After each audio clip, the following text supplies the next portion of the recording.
স্বাগতম জনাইছোঁ অসম টেক চেনেলটোলৈ। মোক জনাম যে PRC চাৰ্টিফিকেট আপোনালোকে কেনেকৈ অনলাইন কৰিব আৰু এই পাৰ্মানেণ্ট ৰেচিডেঞ্চি চাৰ্টিফিকেটখন কিয় প্ৰয়োজন হয় আপোনালোকে জানিব। আৰু এই পাৰ্মানেণ্ট ৰেচিডেঞ্চি চাৰ্টিফিকেটখন অসমীয়াত কোৱা হয় স্থায়ী বাসিন্দাৰ প্ৰমাণপত্ৰ। আৰু এই চাৰ্টিফিকেটখন যিকোনো চৰকাৰী চাকৰি যদি এপ্লাই কৰা হয় আৰু চাকৰি কৰাৰ পিছত এই চাৰ্টিফিকেটখন বিচাৰিব পাৰে আৰু বিচাৰেই।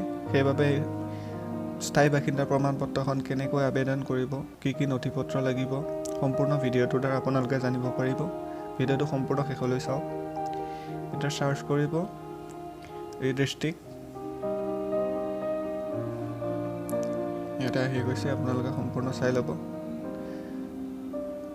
ইয়াতে ক্লিক কৰিব এই ডিষ্ট্ৰিক্ট এমট্ৰনত ক্লিক কৰিব। পিছত আহিছে এই গভৰ্ণমেণ্ট, এইটো ছাৰ্ভিচত ক্লিক কৰিব। ছাৰ্ভিচত ক্লিক কৰাৰ পিছত ইয়াতে আছাম অনলাইন ছাৰ্ভিচ আহি গৈছে। আগৰ ভিডিঅ'টোত দেখুওৱা হৈছে কেনেকৈ এই ডিষ্ট্ৰিক্টটো আপোনালোকে ৰেজিষ্ট্ৰেশ্যন কৰিব। আগৰ ভিডিঅ'টো চাই ল'ব। যিটো মেইল দিয়া গৈছিল মেইলটো বহাব আৰু স্ক্ৰীন নেম যিটো দিয়া গৈছিল স্ক্ৰীন নেমটো আপোনালোকে ইয়াতে বহাই দিব সম্পূৰ্ণকৈ। ডেছক্ৰিপশ্যনত আগৰ ভিডিঅ'টো দি আছে, আপোনালোকে চাই ল'ব। পিছত ইয়াতে চাৰ্চ কৰিব পাৰ্মানেণ্ট ৰেচিডেঞ্চ চাৰ্টিফিকেট PER। ইয়াতে আহি গৈছে পাৰ্মানেণ্ট ৰেচিডেঞ্চ চাৰ্টিফিকেট, ক্লিক কৰিব। পিছত ইয়াতে ক্লিক কৰিব। আহি গৈছে পাৰ্মানেণ্ট ৰেচিডেঞ্চ চাৰ্টিফিকেট। ইয়াতে আহি গৈছে, চাই ল'ব আপোনালোকে। ইয়াতে এপ্লাই অনলাইন ক্লিক কৰিব। ইয়াতে আহি গৈছে ছাবমিট অনলাইনত ক্লিক কৰিব।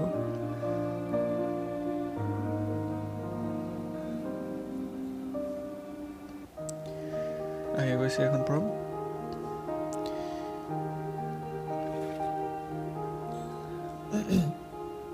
ইয়াতে আহি গৈছে প্ৰমাণপত্ৰৰ ভাষা ইংলিছ, আছামিজ, বেংগলী, বড়ো। আপোনালোকে যিটো ভাল পায়, ইংলিছটো দিলে আপোনালোকৰ সুবিধা হ'ব, আপোনালোকে দি যাব। ইয়াতে হৈছে এপ্লিকেণ্ট নেম, যাৰ বাবে আবেদন কৰিব তাৰ নাম লিখিব আবেদনকাৰী নামত। তাৰপিছত জন্মৰ তাৰিখ আহিছে, মোবাইল নম্বৰ আহিছে, পাছপোৰ্ট নম্বৰ আহিছে, আছে যদি দিব। তাৰপিছত আহিছে ফাদাৰ্ছ নেম, পিতৃৰ নাম, মাতৃৰ নাম। এইখিনি সম্পূৰ্ণ ফিল আপ কৰিব আপোনালোকে। ছাপ'জ পত্নীৰ নাম ইয়াতে দিব যদি বিয়া পাতিছে, নহ'লে পিছত আহিছে আধাৰ কাৰ্ডৰ নম্বৰ বহাব। ইয়াতে পান কাৰ্ডৰ নম্বৰ বহাব। তলত ইমেইল ID আছে, ইমেইল IDটো বহাই দিব। স্থায়ী ঠিকনা আহিছে, তলত পাৰ্মানেণ্ট এড্ৰেছ। আপোনালোকে এইখিনি সম্পূৰ্ণ ধুনীয়াকৈ ক'ত কি কৰে, কাণ্ট্ৰি ৰাজ্য, তাৰপিছত ষ্টেট, আপোনালোকে ৰাজ্য কি হয় এইখিনি ফিল আপ কৰিব। পিছত আহিছে তলত আহিছে ডিষ্ট্ৰিক্ট, কোন ডিষ্ট্ৰিক্টৰ হয়। ইয়াতে সম্পূৰ্ণ ডিষ্ট্ৰিক্ট আছে, অসমৰ যিমান ডিষ্ট্ৰিক্ট আছে সম্পূৰ্ণ ইয়াতে ডিষ্ট্ৰিক্ট আছে। আপোনালোকে যিখন ডিষ্ট্ৰিক্টৰ হয় ইয়াতে বহাই দিব। চাব ডিভিজন ইয়াতে যি হয় আপোনালোকৰ মহকুমা য'ৰ হয় আপোনালোকে মহকুমা ইয়াতে বহাব। ডিষ্ট্ৰিক্টটো বহাৰ পিছত মহকুমা আহিছে, মহকুমাত বহাই দিব। তাৰপিছত আহিছে ৰিভেনিউ ৰাজহ ইয়াতে দিব। পোষ্ট অফিচ, ডাকঘৰ, মৌজা কি হয় দিব, পুলিচ ষ্টেচন, থানা কি হয় দিব, হাউচ নম্বৰ কিমান দিব। কিন্তু সম্পূৰ্ণ ফিল আপ কৰিব আপোনালোকে ভুল নোহোৱাকৈ। আপোনালোকৰ যিখিনি এড্ৰেছ হয় ঠিকনা সেইখিনি সম্পূৰ্ণ ফিল আপ কৰিব। আপোনালোকে চাই যাবগৈ, সেইখিনি সম্পূৰ্ণ ফিল আপ কৰিব ভুল নোহোৱাকৈ। তাৰপিছত আহি গৈছে আদাৰ ইম্পৰ্টেণ্ট ইনফৰমেশ্যন, এইখিনি আপোনালোকে চাব। PRC আবেদনৰ কাৰণ, হায়াৰ ছেকেণ্ডেৰী এডুকেশ্যন আপোনাৰ ডিগ্ৰী যিমান আছে আপোনালোকে দিব পাৰে। তাৰপিছত আছে শেহতীয়া শিক্ষা গ্ৰহণ কৰা অনুষ্ঠানখনৰ নাম, ইয়াতে আপুনি লিখিব য'ত শিক্ষা গ্ৰহণ কৰিছিলে। তাৰপিছত আপোনাৰ কিবা ক্ৰিমিনেল ৰেকৰ্ড আছে যদি আপুনি য়েছ দিব পাৰে, নাই যদি নো। এইখিনি আপুনি চাব, যদি আছে য়েছ, নাই যদি নাই নো দিব। এছেছমেণ্ট ছেকশ্যন আহিছে ইয়াতে। পাছপোৰ্ট ফটোগ্ৰাফ আপোনালোকে 50 KB ভিতৰত দিব আপোনাৰ ফটোখন, যিখন ফটো আপোনালোকে ইয়াতে আবেদন কৰি ফটোখন দিব। তাৰপিছত আহিছে যিকোনো স্থাৱৰ সম্পত্তিৰ ৰেকৰ্ড বা নতুন মাটিৰ খাজনা ৰচিদখন আপোনালোকে দিব পাৰিব ইয়াতে। ভাৰতীয় পাছপোৰ্ট নাইবা আন্তঃৰাষ্ট্ৰীয় পঞ্জী 1951 চনৰ প্ৰমাণপত্ৰ। NRC কিবা প্ৰমাণপত্ৰ আছে যদি আপোনালোকে ইয়াতে ছাবমিট কৰিব 1951 চনৰ। এইখিনি চাই যাব। JPG PDF file allowed, size 500 KB ভিতৰত হ'ব লাগিব। চাৰ্টিফিকেট কপি ভোটাৰ তালিকাৰ আপোনালোকে আপলোড কৰিব পাৰিব।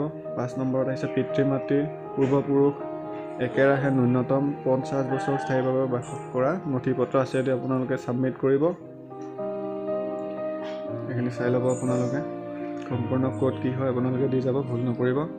তাৰপিছত আহিছে 6 নম্বৰ আহিছে জন্মৰ প্ৰমাণপত্ৰ আছে যদি দিব, বাৰ্থ চাৰ্টিফিকেট।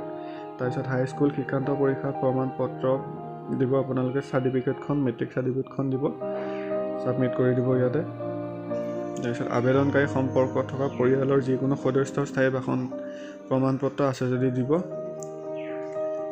তাৰপিছত আছে বৰ্তমান কাৰ্যনিৰ্বাহ কৰি থকা কৰ্মক্ষেত্ৰৰ নিয়োগ কৰ্তাৰ পৰা সম্পৰ্কীয় প্ৰমাণপত্ৰ আছে যদি দিব, বনাই ল'ব লাগিব আপোনালোকে। তাৰপিছত আছে ইউজাৰ ফৰ্ম সংলগ্ন কৰা, যিখন ফৰ্ম আপোনালোকে সম্পূৰ্ণ ফিল আপ কৰি ইয়াতে জমা দিব লাগিব। তাৰপিছত আহিছে যদি আধাৰ কাৰ্ড আছে, যিকোনো আছে, ৰেচন কাৰ্ড, ভোটাৰ ID আছে আপোনালোকে আপলোড কৰিব। তাৰপিছত আছে পেজ প্ৰিণ্ট কিমানটা পেজ কৰিছিলে আপুনি লিখিব ইয়াতে। তাৰপিছত তলত আহিছে পেজ স্কেন, কিমানটা স্কেন কৰিছে আপোনালোকে। 5টা হ'লে 5টা দিব, 2টা হ'লে 2টা, এটা হ'লে এটা, যিমানটা কৰিছে আপোনালোকে নাম্বাৰটো লিখিব। তাৰপিছত আহিছে কেপচা কোড, পিছত ছাবমিট কৰিব। ছাবমিট কৰাৰ পিছত আহিছে পে'মেণ্ট অপশ্যন আহিছে, পে'মেণ্ট কৰিব আপোনালোকে। 30 টকা পে'মেণ্ট কাটিব। ৱালেট যিকোনো আছে, পেটিএম আছে, দিব পাৰিব আপোনালোকে। পিছত এনেধৰণে এখন এপ্লিকেশ্যন যিখন ৰিচিভ আহি যাবগৈ। এনেদৰে আপোনালোকে সম্পূৰ্ণ ফিল আপ কৰিব পাৰিব অনলাইন আবেদন কৰিব পাৰিব। যদি ভিডিঅ'টো ভাল লাগিল লাইক কৰিব, শ্বেয়াৰ কৰিব আৰু ছাবস্ক্ৰাইব কৰিব। নতুনকৈ অহাসকলে ছাবস্ক্ৰাইব কৰিব। ধন্যবাদ।